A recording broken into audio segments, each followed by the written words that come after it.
पाकिस्तानी पंजाब का एक गांव जहां पर एक खत्री फैमिली रहती थी और वो बहुत अमीर थी क्योंकि उनकी 2 दुकानें थी वहां पर, एक उसी गांव में और एक शहर में। तो उनकी 4 बहनें थी और 2 भाई थे। वो उनमें से एक की शादी होती है, यानी कि खत्री के बेटे की शादी होती है, और उसकी बहनें जो है ना वो एक गाना गाती हैं, यानी कि अपने भाई से लाग लेने के लिए, पैसे लेने के लिए उसका भाई उनको 1 रुपया देता है। 1947 की पार्टीशन से पहले की बात कर रहा हूं, जो कि हमें एक बुजुर्ग खातून ने सुनाई, जो बुजुर्ग खातून आज भी जिंदा है। उन्होंने कहा कि उसकी बहनें जो है ना, उस खत्री फैमिली की जिसकी शादी थी लड़के की, लड़के का नाम था चुन्नी लाल। चुन्नी लाल की बहनें उससे लाग लेने के लिए गा रही थी कि हमें कुछ दो। उसने 1 रुपया दिया। बहनों ने कहा कि नहीं, हमें 1 रुपया नहीं चाहिए, ज्यादा चाहिए। तो उन्होंने कैसे गाना गा के मांगे, तेरियां 5-7 भैना रुपया नहीं लेना, रुपया रख पल्ले तेरा लून तेल चले। यानी कि ये बुजुर्ग ने ऐसे ही सुनाया, तो इसका मतलब ये बात ठीक थी।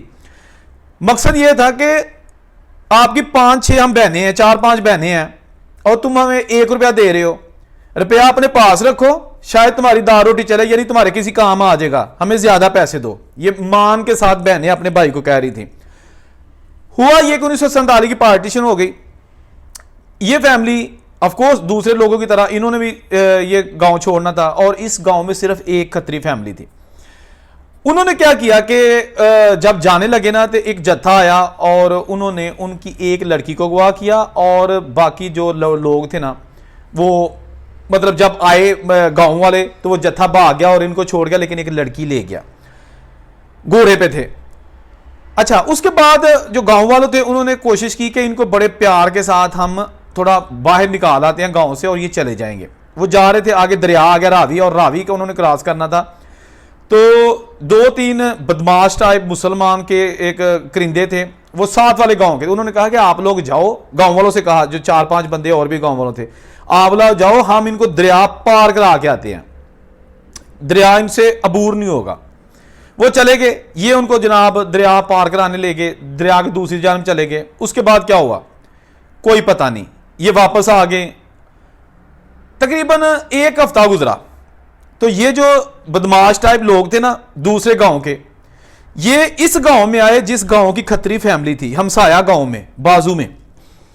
जब ये आए तो इन्होंने वही कपड़े पहने हुए थे जो चुन्नी लाल और बिहारी लाल, यानी 2 भाइयों जो खत्री फैमिली थी, उनके 2 लड़कों ने जो कपड़े पहने हुए थे ना जब वो यहां से गए थे। तो ये जो बदमाश टाइप लोग थे ना, इन्होंने वही कपड़े पहने हुए थे। सारे गांव में शोर मच गया कि इन्होंने उस खत्री फैमिली को कत्ल कर दिया होगा, क्योंकि ये कपड़े उन्हीं के हैं। उसके बाद वाकई जब पता चला तो वो दोनों नौजवान कत्ल कर दिए गए थे, और उनकी लड़कियां जो है ना उनको ज्यादती करके और एक को मार दिया गया था, और एक बची थी और वो फिर भाग गई थी, पीछे से काफिला एक और आया उसके साथ। हंसता बसता खत्री खानदान बर्बाद हो गया बेचारा, कसूर उनका कोई नहीं था। अपना पैसा घर बार सारा कुछ छोड़ गए। उसके बाद उनसे जो है ना वो राब्ता कोई ना हो सका, लेकिन ये चीज कंफर्म हो गई कि उनके 2 भाई भी मार दिए गए हैं। एक बहन पाकिस्तान में ही अगवा कर ली गई, एक बहन दरिया पार जाके ज्यादती करके, तो और दूसरी जो एक बची थी वो शायद इंडिया चली गई।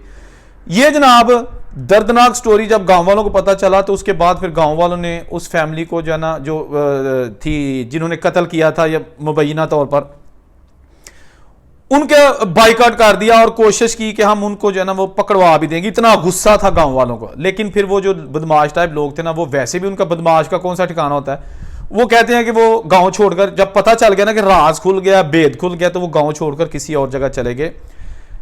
ये जब माँ जी ने मुझे वाकया सुनाया ना, तो उसकी माँ जी की, जो मुसलमान माँ जी थी, उनकी आंखों में आंसू थे। ये सच्ची बात आपको बता रहा हूं। और वो कह रही थी कि मुझे आज भी लगता है, क्योंकि ये माँ जी भी उस वक्त तकरीबन 13-14 साल की थी, और इन्होंने यानी कि जवानी में थी, और इन्होंने वो सारा माहौल देखा हुआ था। उसकी बहनें, वो चुन्नी लाल, बिहारी लाल, और उनकी दुकान एक गांव में, एक करीबी जो कस्बा शहर था वहां पर, खुशहाल फैमिली। कभी किसी को उन्होंने कुछ नहीं कहा, बल्कि गो के मुसलमानों को वो अपने घर में नहीं जाने देते थे, लेकिन मुसलमान लड़कियों के साथ उनकी दोस्तियां थी। उनकी 4-5 बहनें थी, और उनकी जो मुसलमान गांव की लड़कियां थी, सबके साथ दोस्ती थी, प्यार था, मोहब्बत था। जब पता चला कि इस फैमिली के साथ ये हो गया, तो पूरे गांव में शोक था।